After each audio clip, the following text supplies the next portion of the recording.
Many people assume community colleges are a second choice for students when they are deciding where to go to college, when in reality, community colleges actually offer some of the highest ROI education opportunities in the country through affordable, local, professionally aligned programs. Hey everyone, my name's Will Geiger, and welcome back to another episode of Office Hours, where we break down the latest trends in higher ed and what those trends mean for students and for families. I'm really excited about today's guest, Dr. Aarti Dhupelia, who's the CEO of 1 Million Degrees, a really innovative nonprofit that's focused on supporting community college students. Welcome. Thank you, Will, for having me. Yeah, so one of the first questions we like to ask guests is a little bit of myth busting. And I'm curious from your perspective, what do you think the biggest misconceptions that students have about community college today?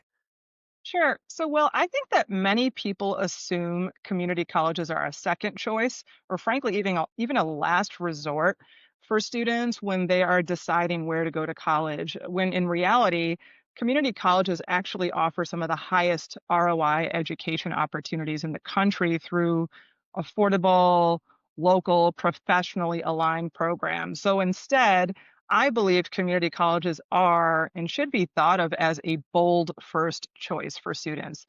There's also a misconception that the academics aren't as rigorous, even though community colleges, when they design their programs intentionally, really do sit at the center of workforce preparation because they partner with employers to deliver exactly the skills that employers say they need. Um, and I also think that too often the public more generally overlooks and underestimates community college students themselves, despite the fact that our students are often balancing family responsibilities, work responsibilities, and school all at once, which I believe demonstrates a level of maturity and multitasking capability and work ethic that I believe any employer should be thrilled to have on their team.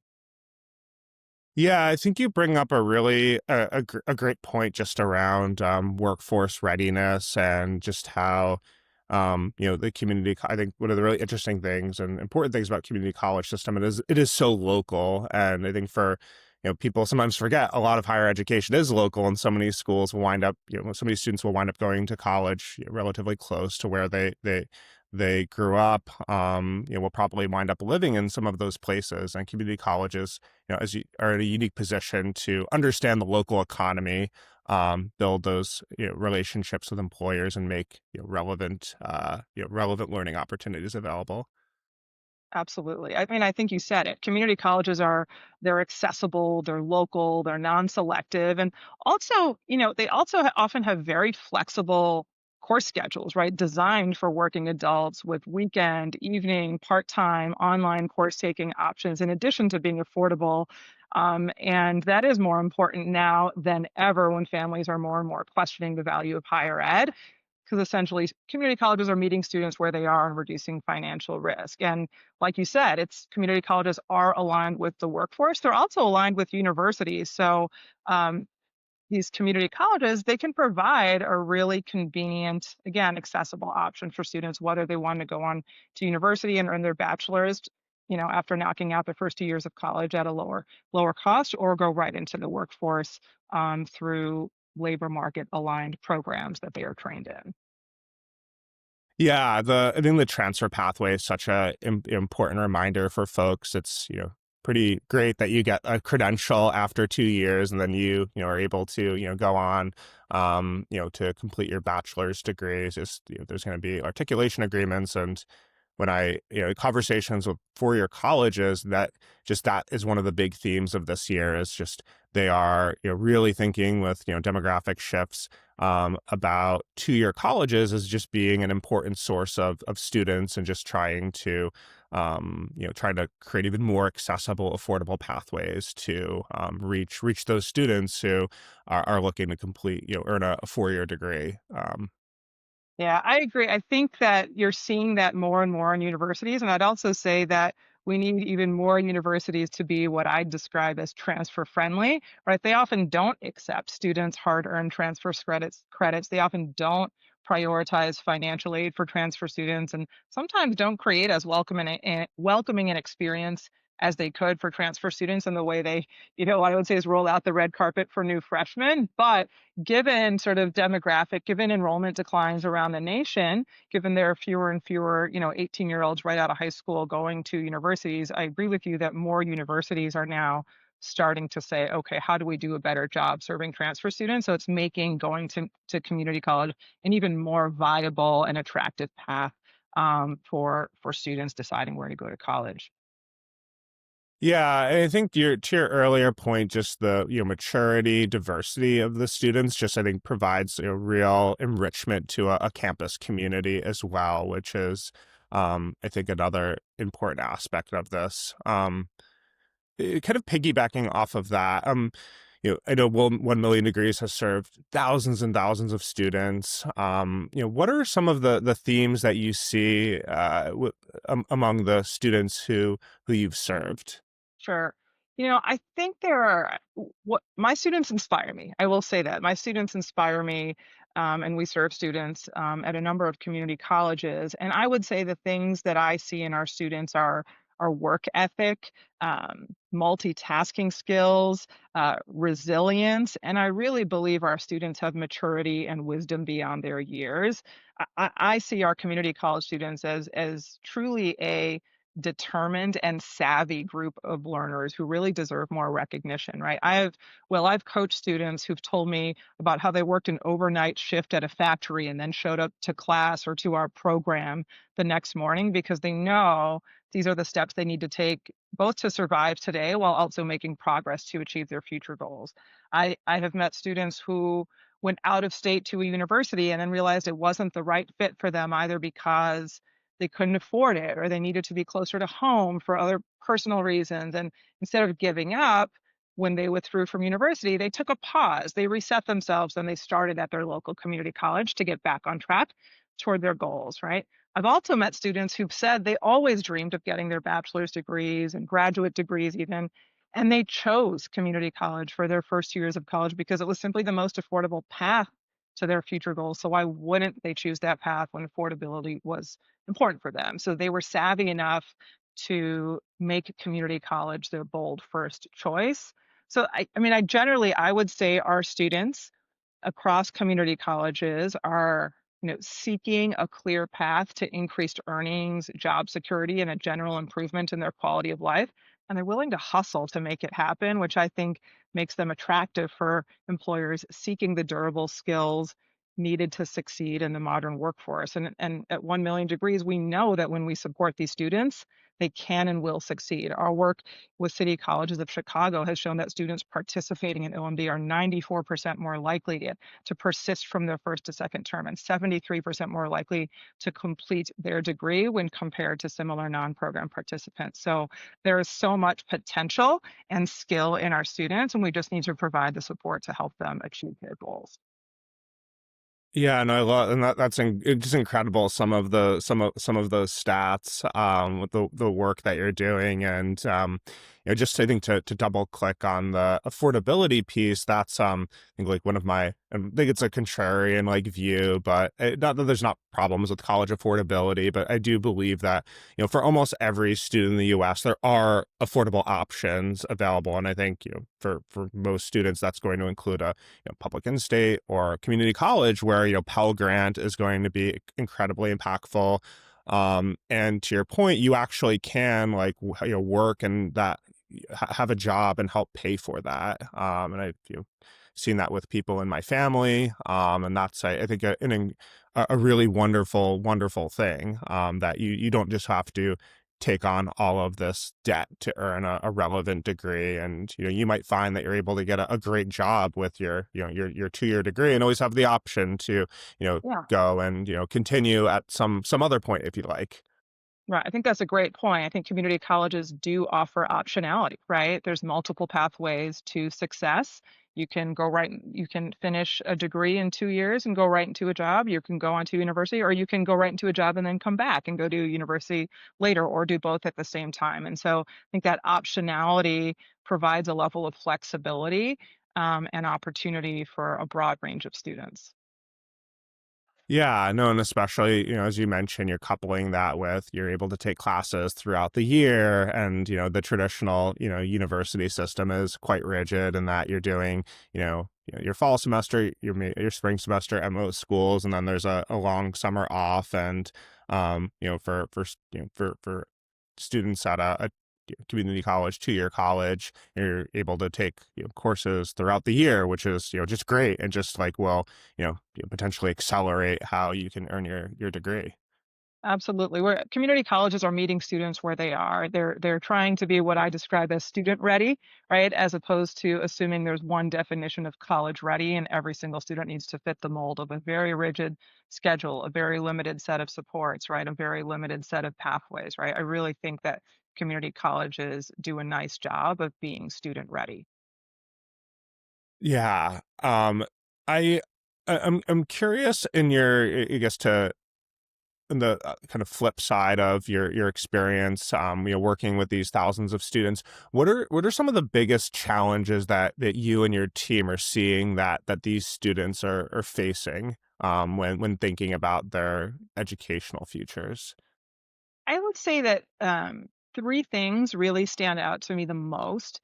One is basic needs and security, unfortunately, in their daily lives. Two is having navigational confidence and support in their college community. And the third is frankly employers and universities being willing to give them a fair shot to succeed after community college. So I can say a little more about each of these. Basic needs and security, as I'm sure you know, means students being food insecure or housing insecure, or, one financial emergency away from having to drop out of college. Like if a student's car breaks down and they can't afford to both get it fixed and pay their tuition bill, then you can see even a highly motivated student being derailed, right? At City Colleges of Chicago, which is our largest college partner at 1 million degrees, where we expect to serve 3,000 students this coming year, 69% of students recently surveyed said they were food or housing insecure, and 50% at one of the city colleges said they struggled to focus in class because they were hungry, right? And students need to thrive personally so they can thrive academically. So this is a challenge we really need to solve, and it's why wraparound support is so important. Um, with respect to navigational confidence and support, that really means that many of our students, especially those who are first in their family to go to college, which is the majority of our students and a large number of community college students nationwide, they're often not sure whom to ask for help at college when they're struggling. And college systems, while well intended, can be complex and intimidating and confusing, right? When you think about things like applying for financial aid or figuring out your course sequencing or deciphering like what are the requirements to transfer successfully, right? And so it goes back to that point of being student ready, right? And I think some institutions could do more to proactively support students to navigate these challenges. And we try to address those in our work at 1 million degrees alongside our college partners and providing that extra level of navigational support. But I do think in a number of places nationwide, it's a work in progress. And then lastly, going on to employers and universities not always giving community college students a fair shot. I think that's self-explanatory. I would say, we have some employer partners at OMD who do buck the trend, like Aon and Accenture, who have run long-standing apprenticeship programs with us targeted towards community college students. But many employers overlook community college students when building their talent pipeline. And similarly, like I said earlier, not enough universities are what I would describe as transfer friendly, not accepting hard-earned credits, not prioritizing financial aid, not being as welcoming as they could be. And I think all of these things like add up to unnecessary barriers to community college students trying to succeed and add value to their communities in the ways that we know they can. Yeah, no, appreciate that overview. On the last front, thinking about careers, thinking about college pathways, what are some of the best ways for, if you're a student who, maybe living elsewhere, who's not, is not supported by 1 million degrees, like what are some of the best ways for a student to work Yeah. through, I guess, focusing on those two specific challenges? Yeah. So it's a team effort. Students do have to keep showing up and putting in the work. And they need to ask for help, right? There are usually resources available to help students, either on their college campus or in a prior school they're coming from in their personal community. Students deserve that support, but they do need to sort of step up and ask for that help. And I also think that college teams where they have partners like 1 million degrees or on their own, they must come together. They must meet students where they are and be, like I said, student ready, particularly for those students who are still learning self advocacy, how to ask for help, right? So that means proactively reaching out and offering help early on, not hiding in our offices, right? So like offering wellness and basic needs supports, providing academic and career advising, not by waiting for a student to show up in your office, but by reaching out to help students choose their major, build a clear roadmap of courses towards their degree and transfer a career goal, and simply frankly being present as trusted guides that students can rely on as people in their corner, right? There is research out there that shows that students are more successful when they can name at least one person in school who has their back, right? Who says, I got you, right? No matter what. That's what we try to do at 1 million degrees. It's also what our college partners try to do. And I think every college aspires to do that. And then I think, for employers and university partners, I do think they need to partner with community colleges to build clear bridges to post community college success through things like paid internships, guaranteed transfer admissions, guaranteed credit transfer, because these collaborations benefit not only students but also the communities who benefit from this exceptional talent pool. But then that comes right back to, I'll circle back to students. Students have to be looking out for these opportunities, right? Apply for internships, apply for apprenticeships, go to the transfer advisor in your college and seek out what these opportunities are, because often there are opportunities at the college that a student may not be aware of. And so it's about also being proactive on the student's part. Yeah, no, that makes a lot of sense, and makes me also think the more students who, are going to, take advantage of that Accenture internship or this, transfer to a college where maybe other students had not considered, like the sort of peer effect is powerful, and you're seeing other peers, taking some of these steps, and then it just becomes, a little bit more attainable, in a sense. Would you agree with that? Well, With absolutely. the work that you're saying? Absolutely agree with that. I mean, I love sharing this. I had a student recently tell me that what she loves about her 1 million degrees experience in Chicago is she said OMD puts the community in community college.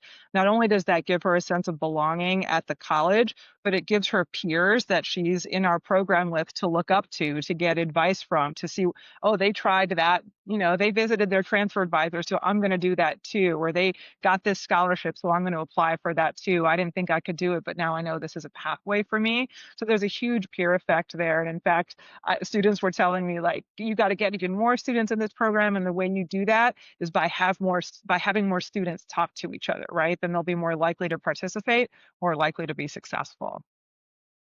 Yeah, no, I love that. And I think, yeah, just even even smaller steps, just, taking, meeting with an advisor, meeting with, if you have a financial aid question or you run into an emergency, talking to them. And that was always my observation on the college side. I think sometimes students could be very shy, and I think especially students who, um, Loretta said to, seek out those offices, and just they were just so eager to help and just to be a sounding board, and that's what they're there for. But it's, to your point, it's also up to students to take that step and to be proactive and Yeah. and Yeah. and ask for help, which I think can be hard, I think, for everyone. Can be hard. And I think what we see is that students build that self advocacy over time. So it's particularly important for new students that as college leaders, faculty, staff, we are proactive in reaching out to students and making them feel comfortable asking for help, making sure they know,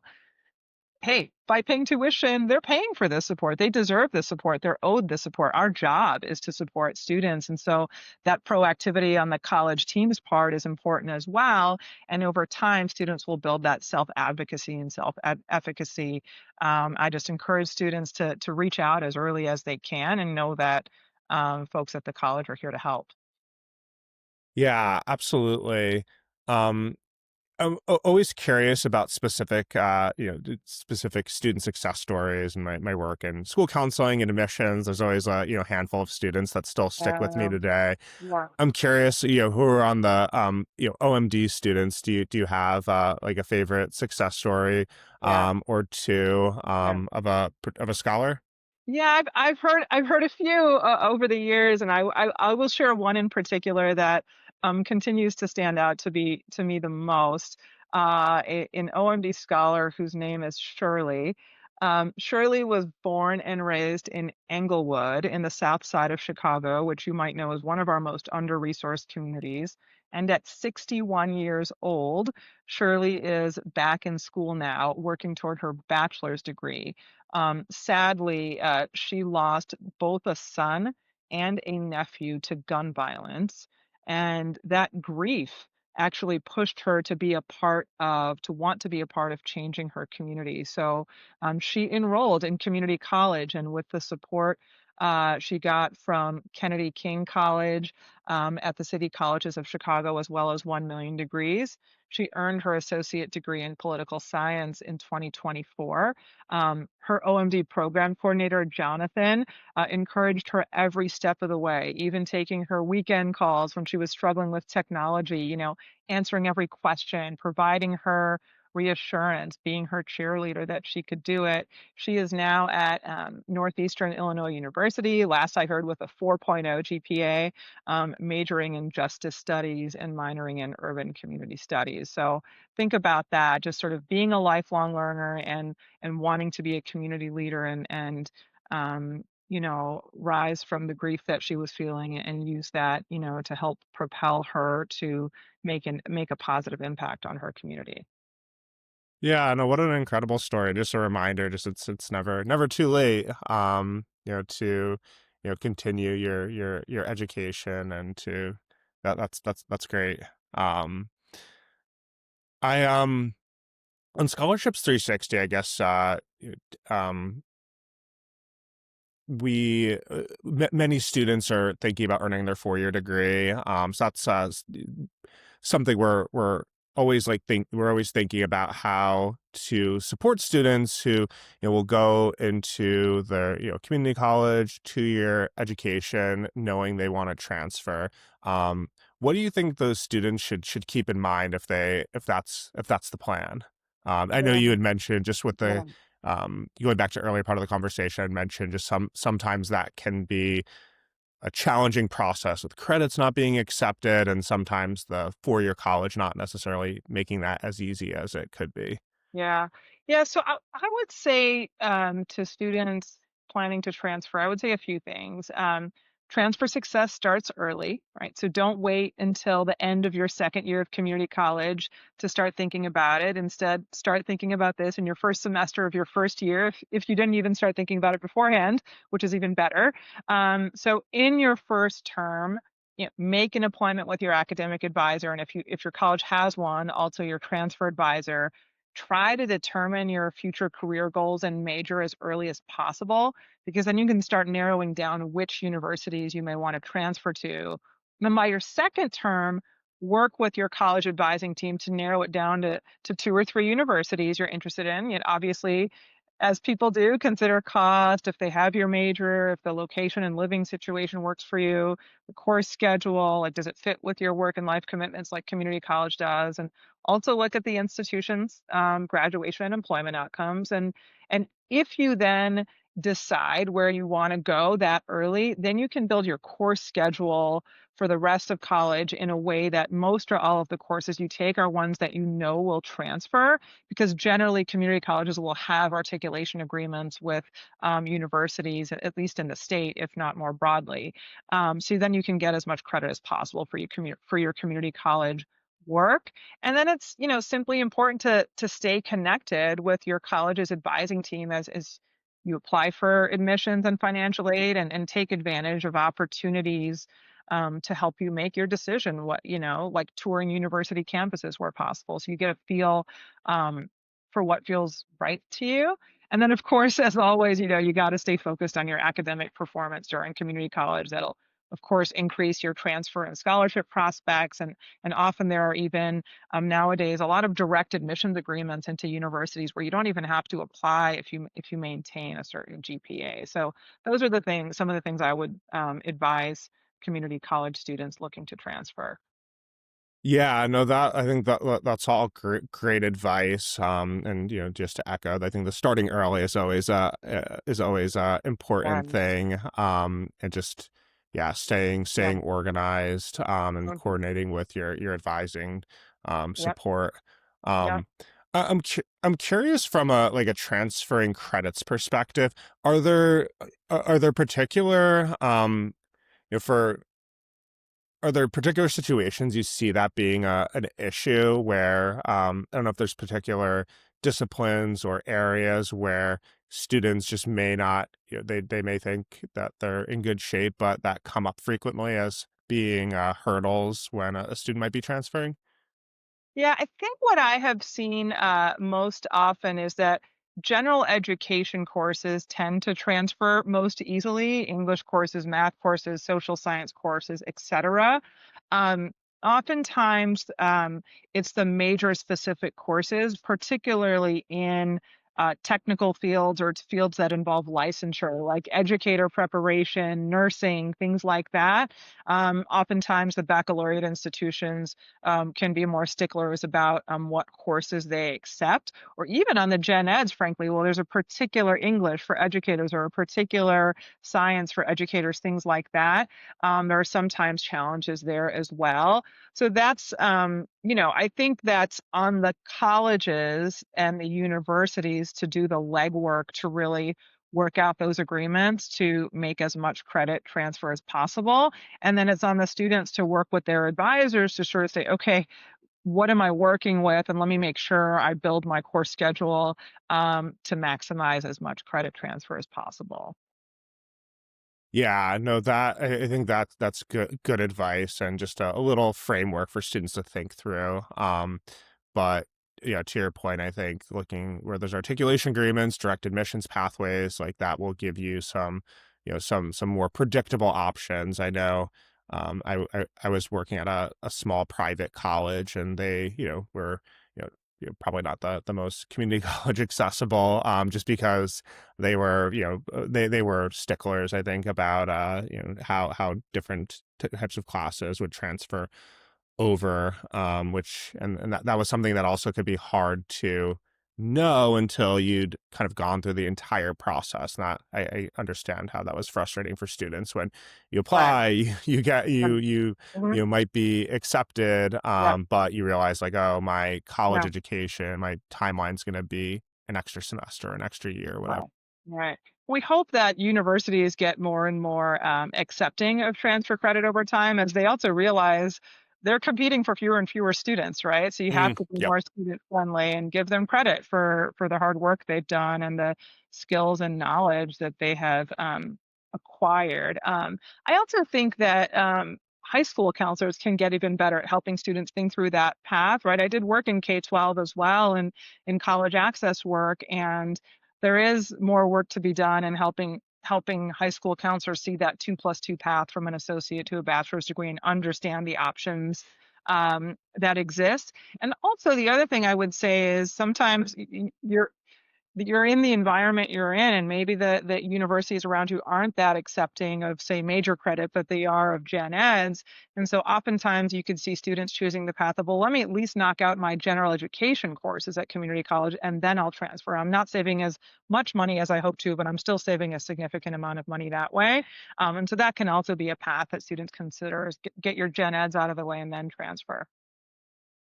Yeah, no, I think that definitely makes a lot of sense, and ditto on the K through 12 side. Yep. I think, Mhm.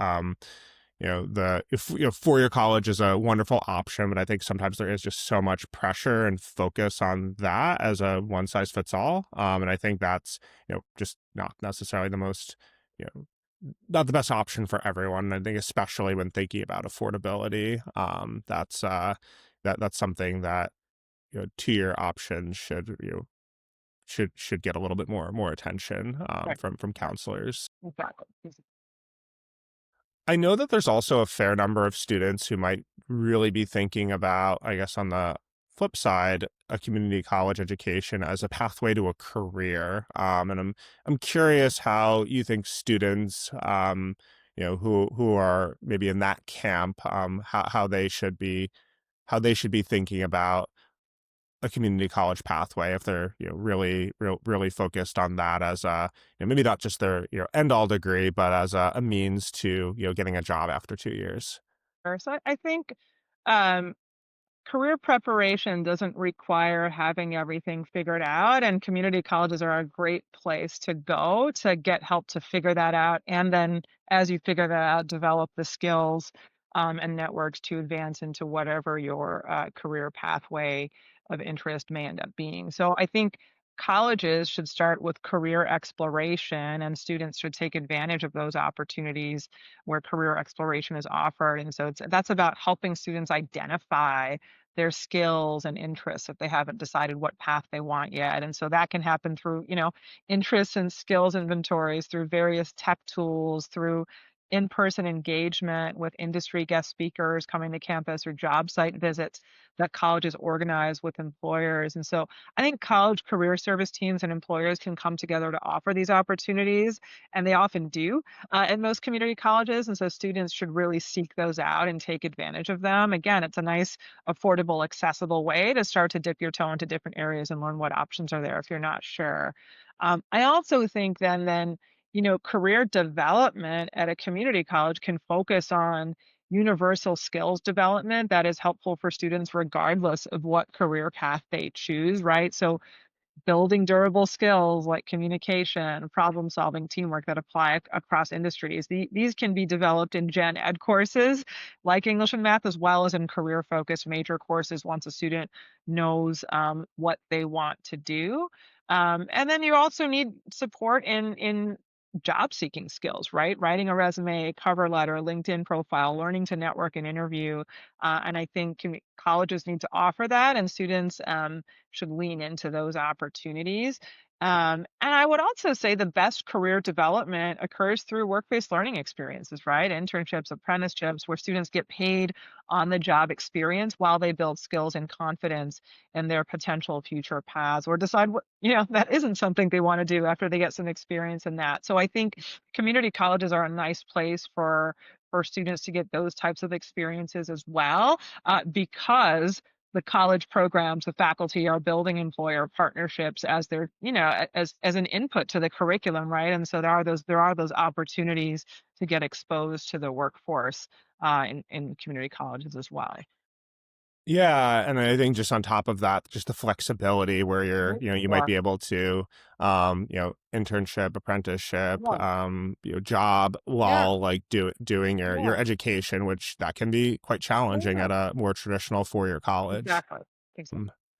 Yeah, no, that's yeah, appreciate that advice as well. And I think we're probably gonna see just as I think outcomes and careers just become Yeah, more top of top of mind for uh, students and for families, just more students thinking about that. And we see the disruption in the entry yeah, level job market right now. yeah, So I think there's something something smart about just accepting you will be a lifelong learner and having to go reskill and learn new things right, throughout your career. yeah, So yeah, uh, as we begin to wrap up for like last question, I was curious just if you were to give one piece of advice for all of the community college students listening out there, it may be something that they can act on in the next week. What would yeah. that be?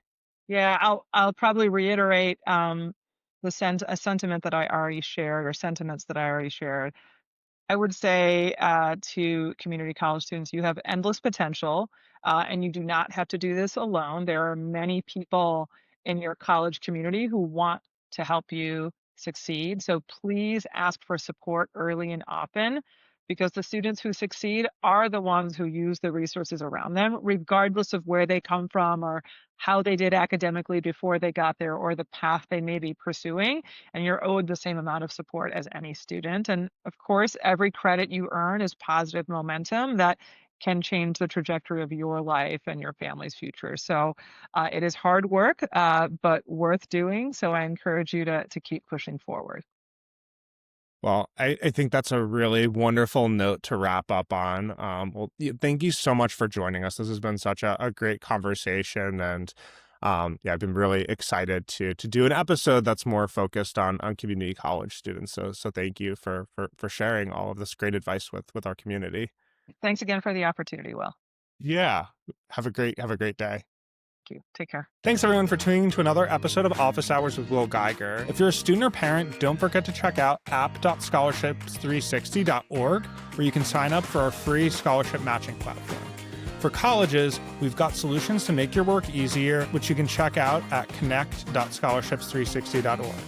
And one last thing, if you or someone you know would make a great guest on the show, I'd love to hear from you. You can always reach me by email or on LinkedIn. Until next time, thanks again for listening.